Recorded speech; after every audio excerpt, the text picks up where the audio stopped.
First step natin guys, ayan, is good nga lang yan.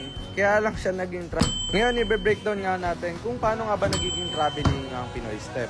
So dyan sa may video na yan guys, is makikita nyo na parang 2-step nga lang yung ginagawa natin. Pero traveling nga yan. At i-explain ko nga sa inyo kung paano nga siya naging traveling. So yung traveling guys, kasi sumadsad nga yung ating first step. Ayan guys, so sumadsad siya. So dapat pagka nagpi-Pinoy Step tayo or Euro Step, dapat hindi sumasayad yung paa natin. Parang ganito. Okay? 1, 2. Ayan, hindi sumadsad yung first step natin. So, hindi siya magiging consider as second step ninyo. Oh, ito pa, isa. Hindi ko nga sinadsad yung paa ko dyan para nga hindi mako-consider as second step nga yung naging first step natin. Meron ding different ways to execute ang Pinoy Step gaya na nga lang nito. Yung dire-diretso lang. Pwede nyong gamitin to once na hindi gaanong nag-react yung defender ninyo. Kaya pwede nyong i-diretso na lang. Basta hindi nyo nga isasadsad yung paa ninyo.